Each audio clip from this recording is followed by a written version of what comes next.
Hello out there, and welcome to a limited edition of Card Subject Change. I am the Wizard CZ. With me, my tag team partner, the Honorable Nick Bull. Obvious by his absence is Mr. Chris Stripes Angle. He is currently on the road to recovery, and we wish him the best. He will be joining us for our next episode, which we will talk about a little bit later on. As you can see, it is very late. It is 1 a.m. here as we record this and go live on Facebook and our Twitter page. I don't know if anybody's listening or watching us live, and I don't really care. I promised a live show, and here we are. Nick, how are you? Hey, I'm doing great. And hey, if you're out there listening, let us know. Go ahead and join the show here. And yeah, late in some terms, early in other. We're here late night discussing the Indies here as we catch you up. We had Tim Regal on for 2 shows, a preview of the Indies and a preview of WrestleMania. WrestleMania's tomorrow. It's here, CZ, but we've got plenty to talk about, catching up the fans on happenings of last night and, of course, tonight in the indie world. Particularly, we talking about Ring of Honor, Supercard of Honor. We're also going to talk about Joey Janela's spring break, but I think we would be doing our fans and ourselves a disfavor if we did not talk about or start the show with Josh Barnett's Bloodsport 9 from yesterday. Absolutely, I agree. This was a show that Tim Regal really spoke highly of. He was really looking forward to. And let me be the first to say, do not be put off by the name. It's in Bloodsport. If you've ever seen the movie Bloodsport, they take all the ropes off the ring. They've got a set of rules. And I really liked the setup of this. It was your first time, too. We watched the show together, CZ. Tell me what you thought of the rules and the setup of what the Bloodsport matches were. I really enjoyed every aspect of this, more than I thought I would. Bloodsport virgin, like yourself, Nick, we both came in for the first time. I'll be honest, I was put off by the name. I'm not a big blood and guts kind of guy. My envisionment of Bloodsport was a lot of deathmatch wrestling, not my thing. Very much not. In fact, for a card that is called Bloodsport 9, there really wasn't any blood. Yeah, ironically, there wasn't. The basis of this is they take the ropes off the ring. You win by only submission, ref stoppage, or knockout. There are no pinfalls. And if you do happen to fall out of the ring, you have a 10 count to get back in, and your opponent must let you back in the ring. So it's very interesting. It pairs up, people from the pro wrestling world, and it pairs up people from the fight world. And I think it's kind probably, of I feel it's kind of a hybrid between wrestling and MMA, honestly. Oh, for sure. I was going to say this is probably the closest thing we'll get to Pancrase in the United States. Pancrase, very famous over in Japan, started by Ken Shamrock and Minoru Suzuki, where the fights are shoots, they're stiff, but in some instances the result is predetermined. Not sure what the case was here, but there was a wide range of talent on this card, ranging from Very guys like so. Jeff Cobb to a John Moxley, to a Davey Boy Smith Jr., to a Kota Ibushi, a Timothy Thatcher, and one Johnny Bloodsport. What sticks out to you? Yes, we're not joking. What sticks out to you from this show or this match? Is what would you tell the common fan, or what would you tell a friend about your takeaway from this show, CZ? Well, let's start with Mr. Johnny Bloodsport. I mean, Johnny, any promotion I'm in is who this is. You guys know him from WWE as Johnny Nitro. He was very impressive. He had a match Looking at the card right now against Royce Isaacs. I'm not familiar with Royce Isaacs, but wow. Uh, we were Nick and I both were kind of expecting some of his parkour to come into play, and it really didn't. He was pretty hard hitting, and I was impressed that he could adapt to this style of a fight. Yeah, Johnny Bloodsport's match. I'm glad you brought it up, CZ, so I can touch on something else. But to go off what you were saying, excuse me there, Johnny Bloodsport, I was expecting to see the parkour stuff too and the action, but with no ropes, I think what gave Johnny won by tap by submission over Royce Isaacs. I think what gave Johnny his advantage was that he can move. It's almost like a snake and can slither out of things. I think that's his strength. And once he gets that crease, he slapped on a choke on Isaacs and Isaacs tap. So props to Johnny Bloodsport. He had a very impressive showing. He was giving up some weight, and do not count John Hennigan, Johnny Bloodsport, Johnny wherever he is out. He is a spectacular athlete, and just goes to show he went into was perceived to be a shoot fight and put on a good match. I wanted to talk about the main event, which was Josh Barnett and Timothy Thatcher. Those who aren't familiar with the two, Josh Barnett's a former MMA fighter, getting up there in years, but still, still puts on this showcase every year. And Timothy Thatcher, the former NXT wrestler, who is a shooter and a grappler. Thatcher was giving up 45 pounds in this match.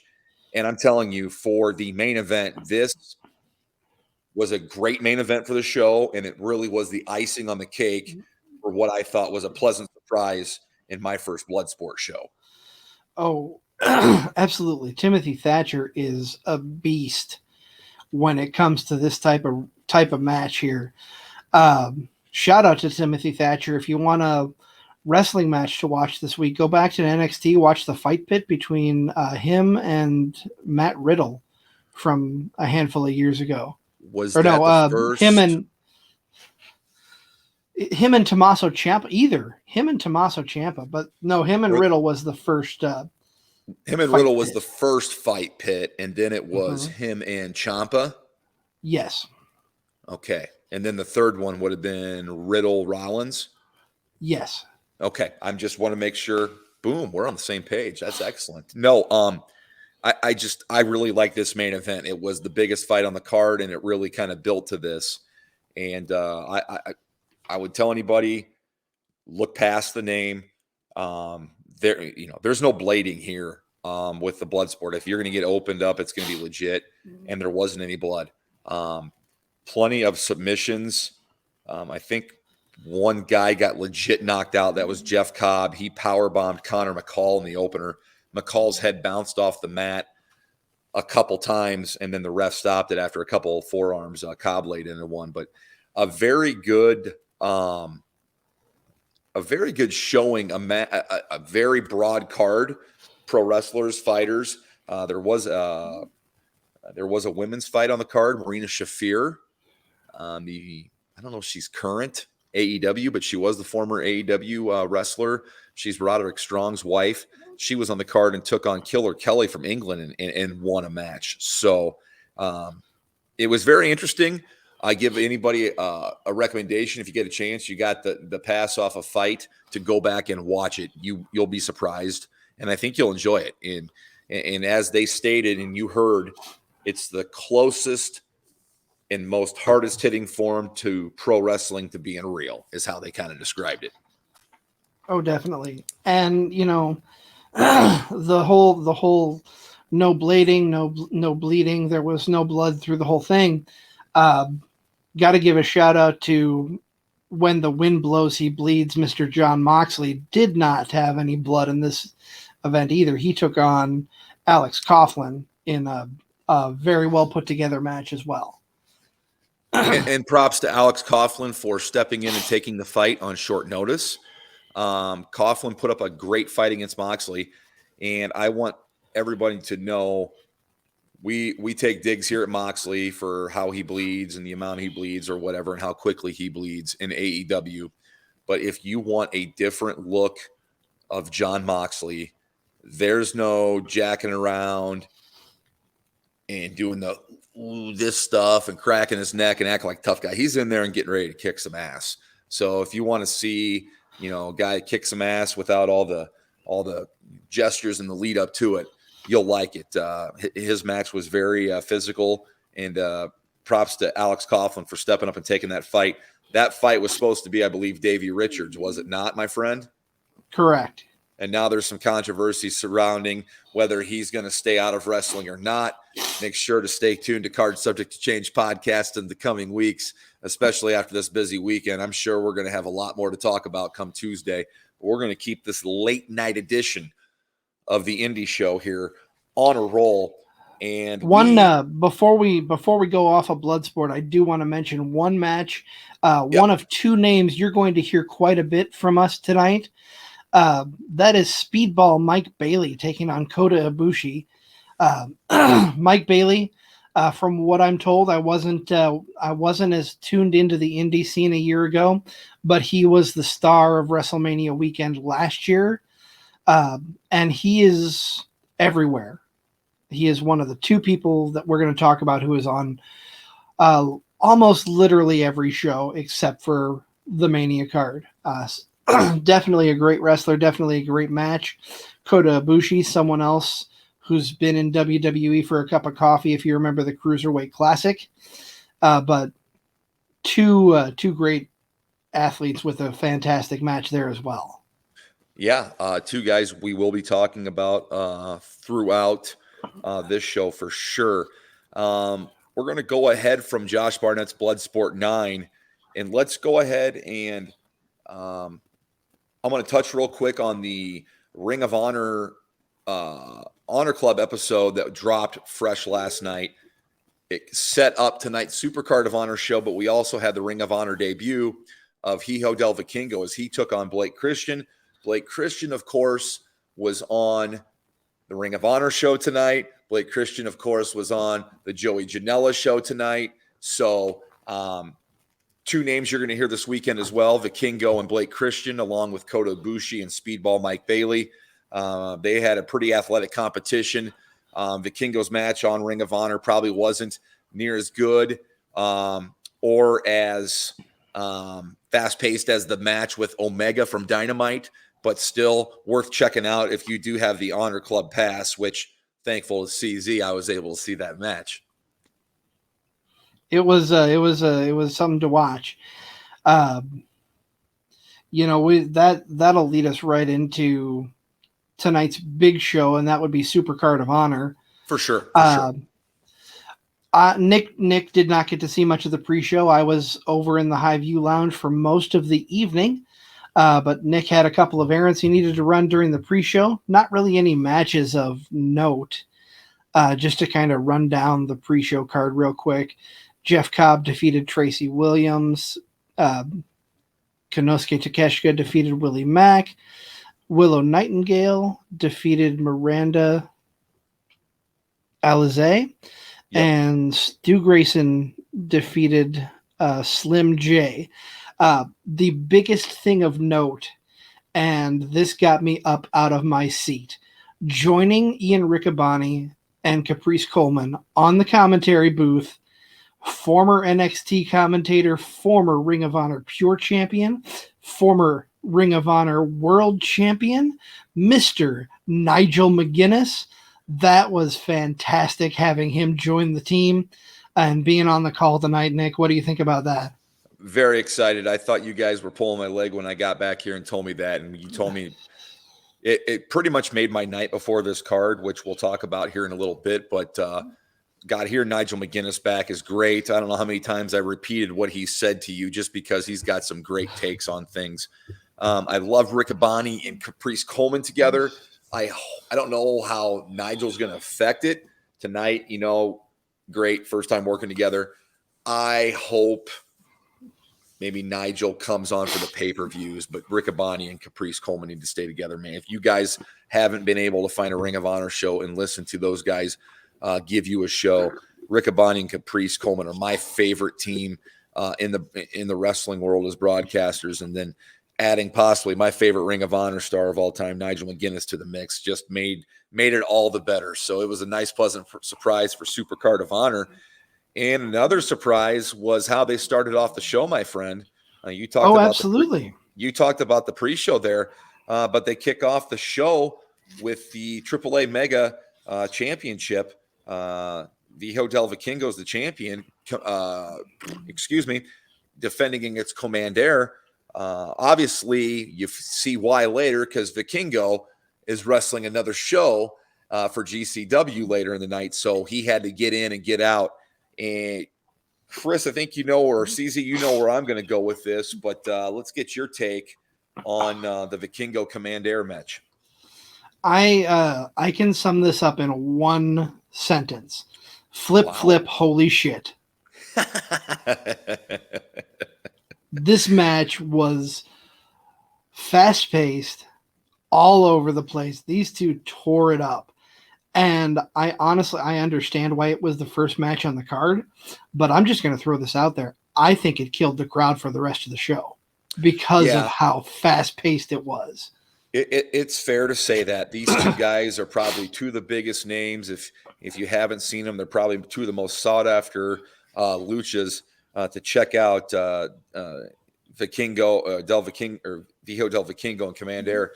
I was really blown away by Commander tonight and his presence, control in the air.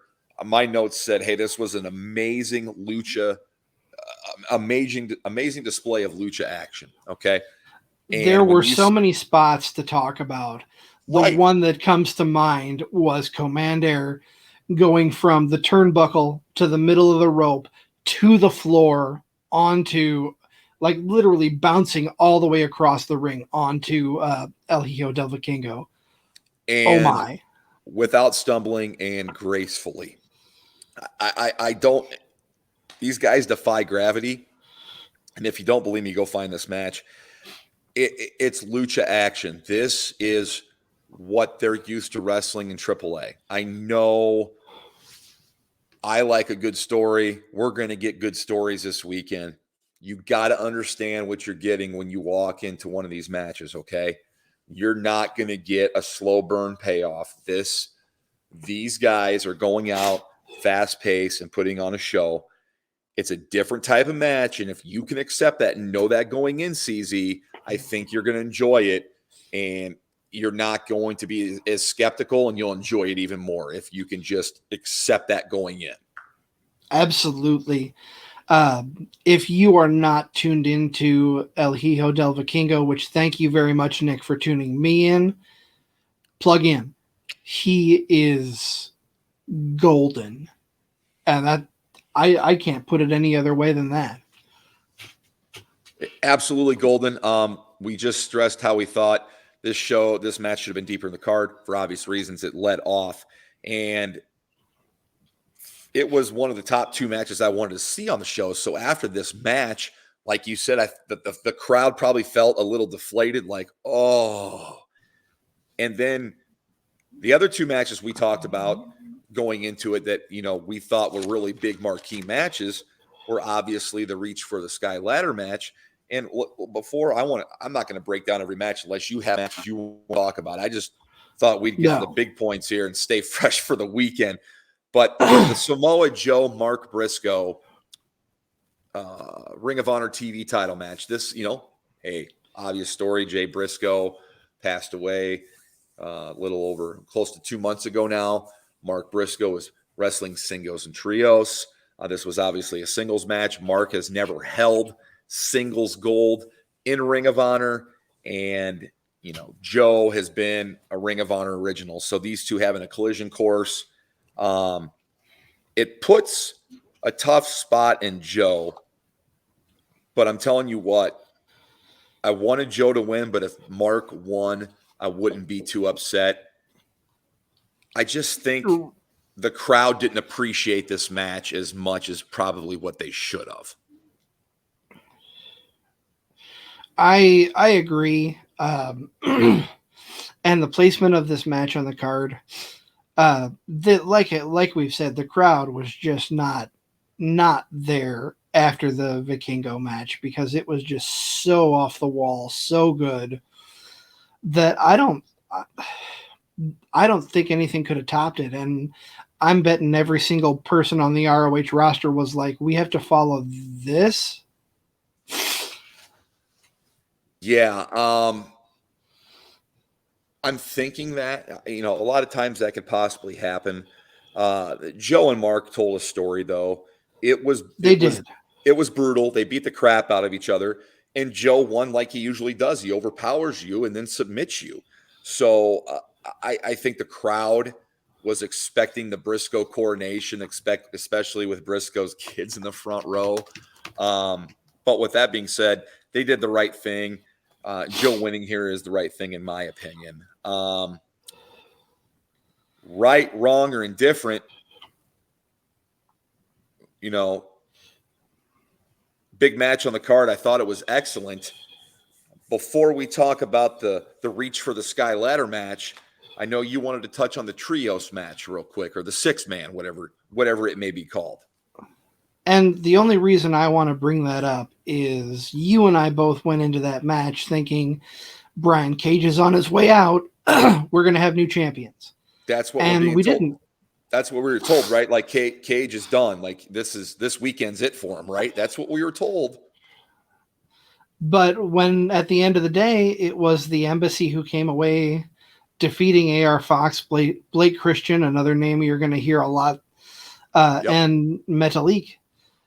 Very surprised. That's the only reason why I wanted to touch on that, because you and I both like to be surprised in wrestling. We like it to be wrong. Well, I don't know what this does to anybody in this match, or for anyone in this match, I should say. But it's an instance where, hey, we were expecting one thing, and I'm sure a lot of other people were as well, and everybody was wrong. Well, tell me this real quick, CZ. If you're more in tune with the Ring of Honor and their show and Honor Club, when is their next set of tapings? Because that would lead me to believe it would happen during that time. Ring of Honor's next pay-per-view is July. And I don't have a good answer for you. I'm not. I haven't looked at their calendar in a couple of weeks.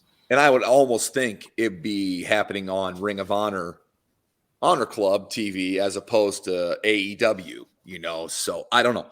Tune in when it happens. You'll hear about it here. You'll get our take on it. But yeah, I think you and I both looked at each other like, wow, he's not done yet. So more to come on that front. Should we address the elephant in the room, the reach for the sky ladder match? I mean, man, this was sexy on paper with the 5 teams involved. This was sexy to watch. But man, when you mess with sexy, you play with fire, you're bound to get burned. It's hard not to talk about this match without mentioning the big injury that happened there at the end of Dante Martin. Yeah, they purposely did not show that in the replay. It was Dante. Who was he with? Who was it? Was one of the Lucha brothers, correct? It was Penta. It was Penta. Yep. Penta did a Canadian Destroyer, probably the 30th we've seen all weekend. I may be exaggerating there. I may not. Determine for yourself. But it looked like they overshot the tables they were trying to go through, and Martin just landed wrong. Either his leg or his ankle is shot. Yeah, if it's not his ankle, it's his foot. I only watched it when it happened live. I'm not a sadist. I do not like to go back and see that stuff, man, because it's just not for me. But the foot and the ankle were not facing in the right direction. Yeah. And for a high-flying team, these brothers, man, Dante and Darius have been dealt a tough hand. Darius, I think, got hurt in the ring, and then he got hurt in a car accident. Excuse me. Dante's been injured a few times. Man, you live by the sword, you die by the sword, right? And Absolutely. that's and that spot. I don't want it to dampen the match, but it does. And you and I both looked at each other and agreed. And maybe we shouldn't be agreeing on everything, but that spot was completely unnecessary and really didn't have to be done for that match. No, no, it did not. I am personally grateful they did not go back and re-show that. Um, it felt very much like, if you remember the WCW pay per view, I believe it was Sin, Mr. Sid Vicious.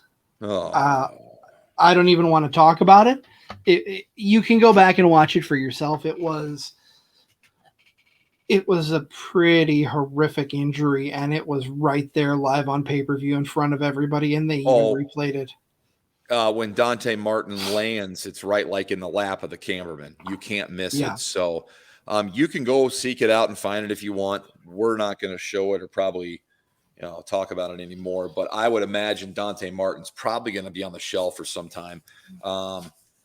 Just like I tell you, when I see a good match, I don't need Dave Meltzer to tell me that was 5 stars. I don't need a doctor to tell me he's going to be out for some time.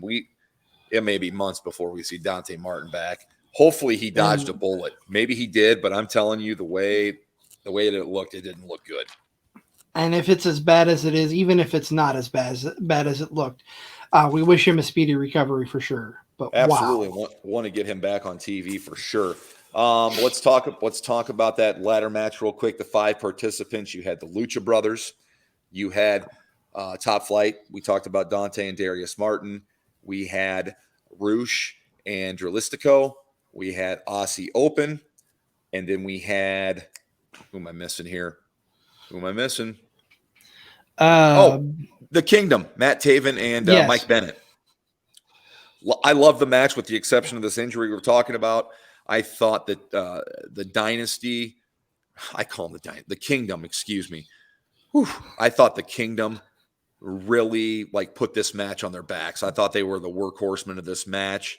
Mike Bennett, Matt Taven were phenomenal in this match. Great spot between them and Aussie Open on the Yes, entrance yes, ramp, where yes. it was a double pile driver onto the Kingdom.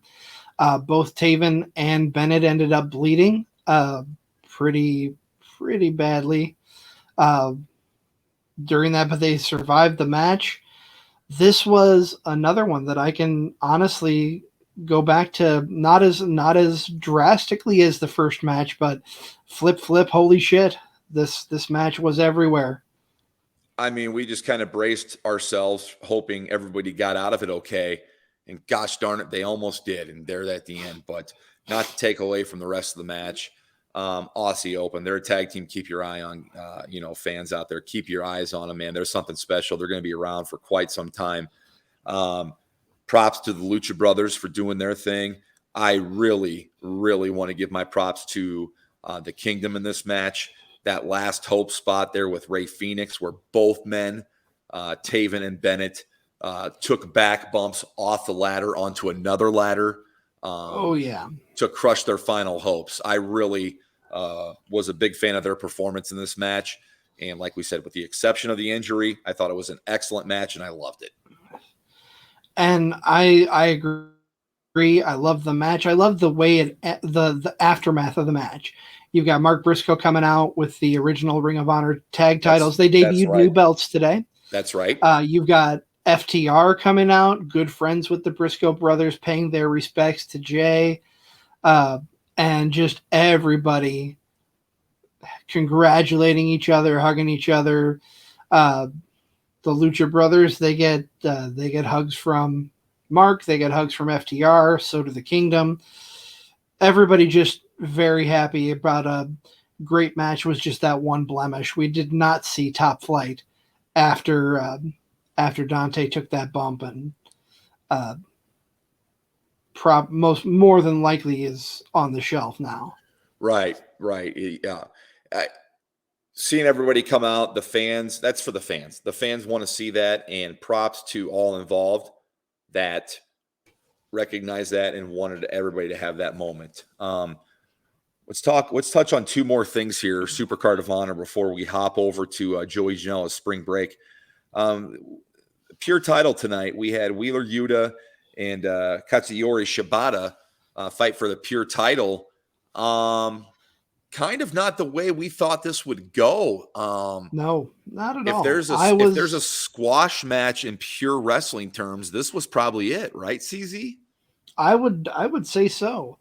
I yesterday talking about this match, Nick and I were in conversation. I said this match is probably going to go the time limit and go to the judges, but that was before I remembered, because once they went over the rules, I remembered that the pure wrestling matches on TV, it's a 20-minute time limit, but yes, on pay-per-view it's a 60-minute time limit, and I had a feeling it wasn't going to go the distance with that being the semi-main event and one match going after that. Yeah, it was a hard-hitting affair, and Shibata kicked the shit out of him. I mean, I don't know what there is to it. Like there was no doubt to it. Wheeler did resort to a low kick when the ref wasn't looking, but it didn't seem to stop the Shibata engine that could. I mean, I'm telling you, I had heard a lot about this guy. I understand before he made like his splash debut in AEW, he had suffered a neck injury, but it's good to go now. He's a young man in impressive shape, and I like this move of putting the belt on him. Yuta really doesn't, Wheeler Yuta really doesn't need it right now, in my opinion. He's a part of a bigger story with the BCC, so I like this booking move here. I know you felt the same way with Shibata. How did you feel about the main event, CZ? The ROH World Title. I know this match, quote unquote, 15 years in the making. I like Claudio. I like Eddie. I just don't think I care enough for these two to fight and to fight for as long as they did. Am I wrong in saying that? Am I wrong in saying that? You are not. Okay. This, the crowd was not with this. Like we've been saying, the crowd was kind of flat the whole show after. Well, I would say the business picked up for the crowd during the Reach for the Sky ladder match, but those were the two matches where the crowd was really into it. And then it died at the end of that match. 100%. And like peaked at the beginning of the show, went down, and then got back up, went down. And then after that, it was kind of tough to get people back, was it not? It really was. I mean, yeah, excuse me, it really, really was. The ending afterwards, honestly, Nick, you made a good point. Claudio doesn't need that title anymore. And with the focus on the Blackpool Combat Club on AEW, I think he should have dropped the belt. I think Eddie should have been the one to come away the winner, but the aftermath of the match itself saw a stare down between Claudio and Eddie Kingston, and our boy Wheeler Yuta came back out, which Blackpool Combat Club tactics lately have been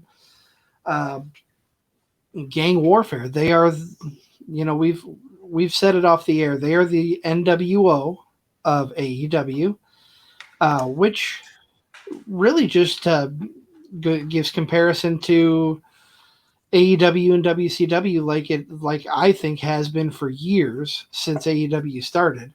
But Wheeler came out. There was no physicality, and then we just talked about him, and I can't think of his name. Shibata. Shibata comes out, and there wasn't really anything to make a save on. There was no beatdown or anything like that. But Shibata comes out, and it's a stare down between the semi and main event uh, wrestlers to end the show, which without any kind of physicality, I don't know what the point was. I'll be honest. I mean, unless unless this is something to further on TV, these two are going to have like a tag angle together. Um, I, I'm not saying this match was horrible by any means. It wasn't. It just did not have my interest. After the first match of the show and after the ladder match, I guess I just didn't care about this main event enough. And it's not a discredit to either one of these guys. I like both these guys. I like both their work, but for some reason, they just didn't have it tonight, in my opinion. This show honestly was probably a C in my opinion. It didn't meet the standards that I'm used to for Ring of Honor, other than the ladder match and Vikingo Commander. Yeah, I'd like to go back. I think the Garcia Hiroshi Tanahashi match may be a little bit better than we first think after first watch. But you're right; it was a little below standards, and on paper, this card was a surefire miss, was it not? I mean, I told you outside of one match last night, I thought the card was loaded, but that's enough time we're going to spend on Ring of Honor. We're going to close out the show here talking about Joey Janela Spring Break 7. That was the big show tonight, put on by the Collective and Game Changer Wrestling. Yeah, the Joey Janela show is usually the crown jewel of the night or of the week, and usually surprises or whatnot are booked for this show, and it's the one that everybody kind of looks to for surprises and entertainment. And it didn't disappoint again tonight. I was very entertained. I'm not going to touch on every match, but I will touch on probably my first or second favorite match of the night if I had to sit down and make a list. And it was the Tag Team Championship match for the GCW Tag Team belts between the current champions, the Motor City Machine Guns, Alex Shelley and Chris Sabin. They've been a tag team for nearly 20 years. They announced that tonight on the broadcast.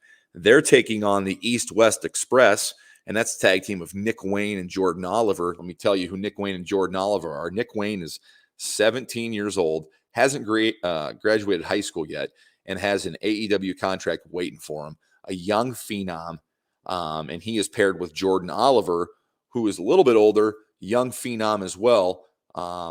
Both have had GCW show runs. Both of them have been on AEW Dark. But tonight, they put on a great tag team match.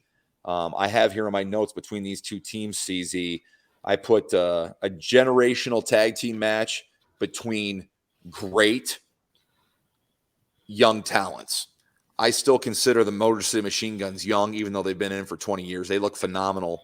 And then the East-West Express, I mean, my goodness, these guys are going to be, they keep their heads straight on the up and up. These guys are going to be around for 20, 25 years. Oh, couldn't agree more.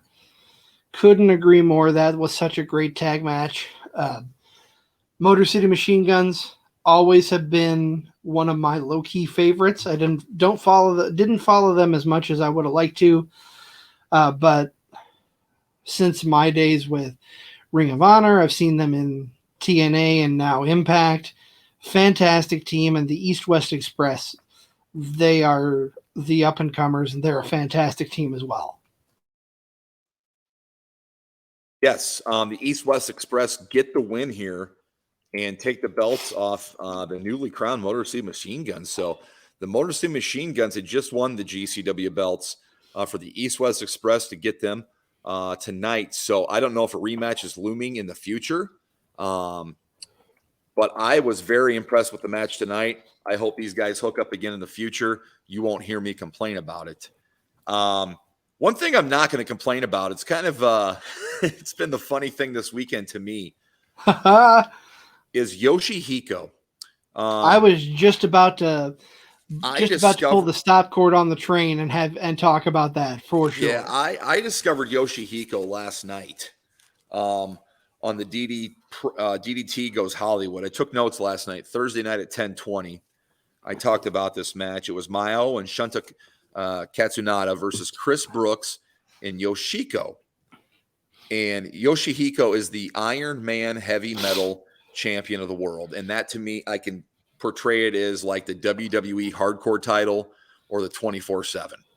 It's always on the line, regardless of the match. Regardless of the match you're in, it's always on the line. I put, holy shit, this was entertaining. You gotta tell us. Yoshihiko. You gotta tell us who Yep. Yoshihiko is. I'm getting there. Okay, fair. I'm jumping the gun. I'm sorry. I put, holy shit, this was entertaining as F. Funny, entertaining, funny, great. Okay. I go, this is normally not my type of match. Why? You know what? You want to know what Yoshihiko is? And you saw what Yoshihiko was tonight. Yoshihiko is a blow-up doll with human powers and capabilities. That would be my best definition for what Yoshihiko is. Yoshihiko is a blow-up doll with human powers and capabilities, and the other wrestlers acknowledge this and go along accordingly. The match last night had me doubled over laughing, but Yoshihiko gets pinned by the opposition, only for Yoshihiko's teammate, Chris Brooks, to pin that person. So Yoshihiko's teammate, the blow-up doll's teammate, a real person, just won the belt.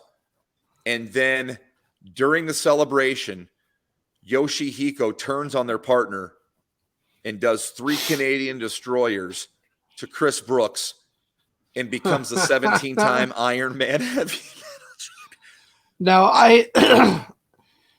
I hope to see that when I'm over at the Highview on Sunday. Did not get to see that. That was last night. But you did get to see Yoshihiko tonight, and I want you to tell me about Yoshihiko's segment tonight. Okay, so Yoshihiko came out, and it was an interview segment, if you can believe that. Yoshihiko has a handler who is dressed all in black that is guiding it to the ring. Yoshihiko's a guy. Okay. Yep. Okay, him. The ring announcer for GCW asks a question, and all you see is movement of this doll, but the crowd is into it. This doll is over, and the crowd loves it. This goes on for a couple of minutes, and then Charles Mason and Pero, who I'm not familiar with. I'm just looking through the results here. They come out, and Charles Mason is having none of it. You're fake. You're not a real person. You can't do the things you do. He pulls the mask off of the handler for Yoshihiko, and then Pero gets a hold of Yoshihiko. Well, Charles Mason stomps the crap out of him first. Correct. And then Pero gets a hold of Yoshihiko and attempts to do a move. Yoshihiko counters into a... Go ahead. Para is a big, burly man. Like Rhino size, would you say? Is that fair? Is that fair to say? I would say so. Like a Rhino build. I would say, And I just wanted to preface that. So it's a blow-up doll and then like a guy like the size of Rhino. And Yoshihiko wraps his arms around Pero, and Charles Mason is just, stop it, knock it off. You know this isn't real, and I can't. This is happening. This is real. Into a German suplex. Nick, I gotta tell you, I don't know if you've seen any of the matches. There's one that stands out in particular. This reminds me of Invisible Man versus Invisible Stan. If you want to see Bryce Remsburg acting completely ridiculous, go out of your way to find that match. Very reminiscent of that, only Okay. I think this is better. Okay. I was thoroughly entertained by it last night. I think you're going to love the tag team match that I show you next time you're over here. But when Yoshihiko reverses it on Para, and then Para's looking at his manager, and the manager's like, "Stop it, stop!" He's like, I can't help it." I just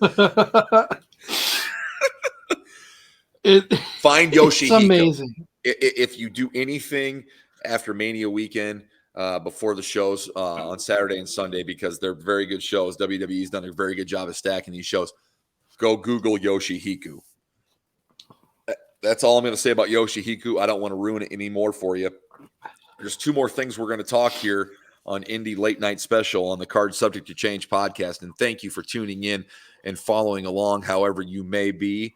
The Wizard CZ is joining myself, the Honorable One. We are missing Chris Stripes Angle. He is on the shelf, but he is home and convalescing, and wanted us to let the audience know that he is very thankful for your well wishes and that he will be back in studio soon. Let's talk about let's brush over these real quick. Probably the most sought after match on this card.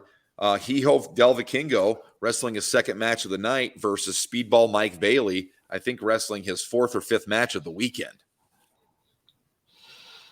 What an amazing match. I think I sound like a broken record. Every Vikingo match I've watched is just off the wall, fantastic. And adding Mike Bailey into the mix, oh boy, these two can go. So a lot of this match started off with being just hitting back and forth. There wasn't a lot of flippy. Oh shit! Holy shit! That did come later, but this match started off.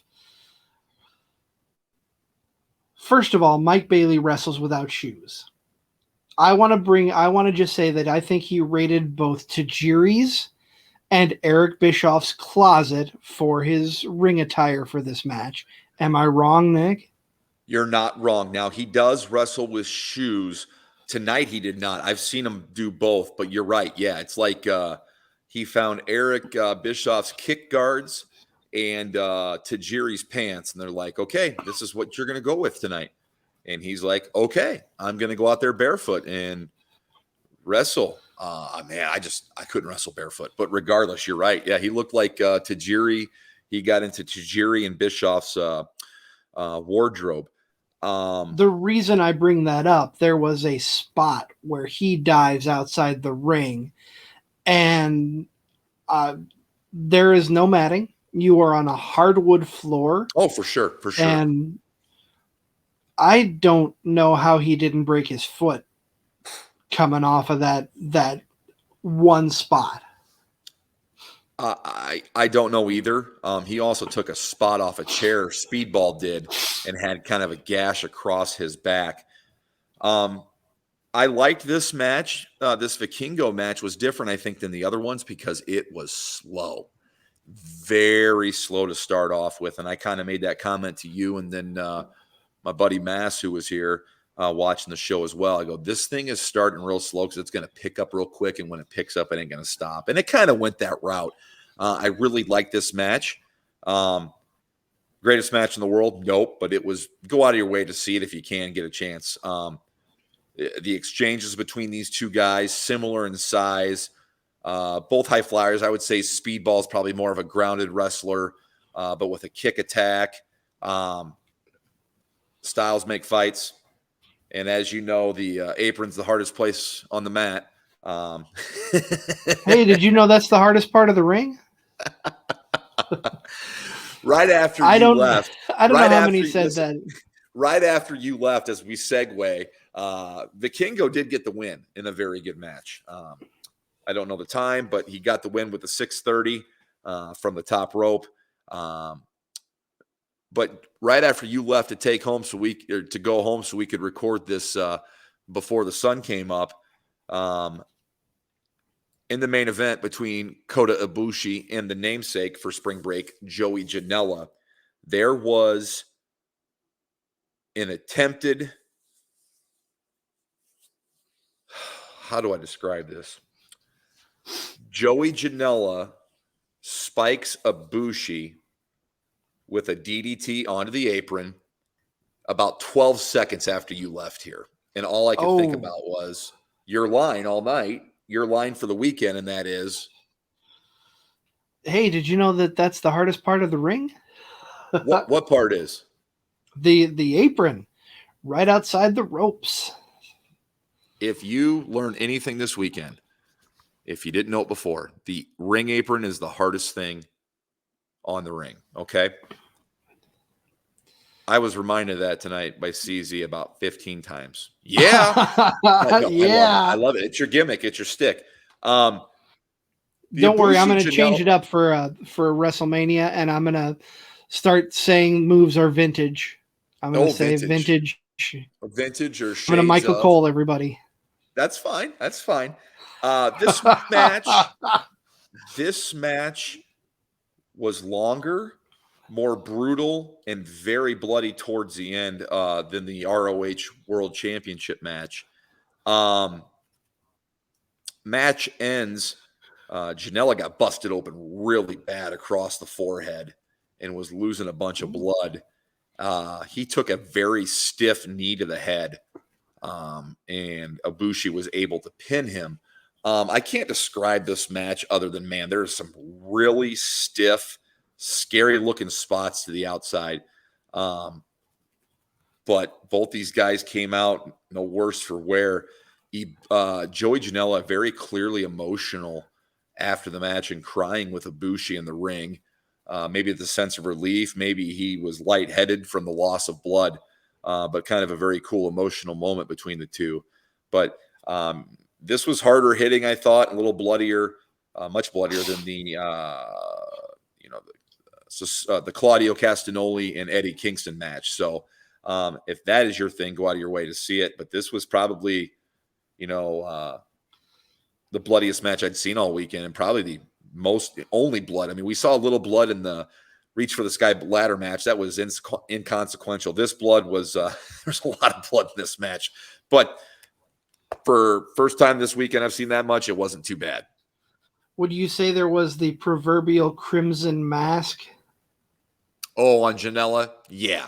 Yeah, from like here to here. Yeah, he had a gash across his forehead that was seeping out pretty good. So, oh damn. Yeah, I'm guessing he's going to need glue for sure, maybe a few stitches. But I like the show. I maybe didn't enjoy it as much as last year's, but man, it was still good. There were still some good shows. I really liked that tag team match between the Machine Guns and East West Express. Vikingo and Speedball Bailey was fun, and then I got a laugh out of Yoshihiko. So I was pretty happy the spring break. We didn't talk about the Indy God returned, Matt Cardona, and yes. made an appearance on the show. How could we forget? Matt Cardona, not booked anywhere. Going into this night, Nick and I were talking, where is he going to be? Where is he going to show up? And it was Joey Janela's spring break. He came in and he was with, help me out, Nick. No, don't say it. Shayna is something DeHamer, or I don't know. It's something. She's in Impact Wrestling. I saw her. I can't think of her name, but that's neither here nor there. Matt Cardona comes out complaining about not being booked on Joey Janela's spring break, prompts Masha Slamovich to come out, and chaos ensues after that. That's really all I can say to describe it. It was chaos. There was a match in there for the GCW title. It was not a male versus female match like they had been doing. So it was woman on woman. but very, very fun. I always enjoy seeing Matt Cardona show up. Uh, hopefully, we see more of him over the weekend. But the better part of this weekend is all about WWE. Am I wrong? You are not wrong. Starting tomorrow about noon here, you can get your first dosage of WWE with NXT Stand and Deliver. And then, of course, WrestleMania Night 1 tomorrow night, WrestleMania Night 2 on Sunday. Don't forget the next time we will meet with you guys, our audience, the card subject to change, legions out there, we will converse on Monday. Tuesday, actually. Tuesday. Oh, Tuesday. You're right. You're right. We are going because we want to put the end of the weekend on. We want to make sure we covered the Raw after Mania, the best Raw of the year. Thank you for helping me out there. It is very late/early. We did it. We pulled her off. We did. Before we drop off, Nick, what are you thinking steals the show on WrestleMania weekend? What's going to be the best match? I think night 1 steals the show will be Seth and Logan Paul. And night 2, I'm going with the triple threat IC match. Those are the 2 matches I think that are going to steal the show. I can't disagree with you there. I think those are my picks as well. Although I'll give some credit, I think Roman and Cody is going to be amazing as well. That's the one I'm looking forward to the most, for sure. And that's going to wrap it up here. Thank you if you joined us. I know we did have a couple people pop in and out. Thank you very late at night, but you'll be able to catch this. Well, you're listening to it now. We'll have this posted. We want to thank you for tuning in. Be sure to check us out on social media, like, share, subscribe. And we'll see you Tuesday where we talk about everything WWE from Stand and Deliver to the Raw after Mania, which is always crazy. Enjoy it, man. This you guys have a best weekend of the year. Enjoy it, man. It's just wrestling, right? #wrestling. Go out there and enjoy what you love. We'll see you in a couple of days. Take care.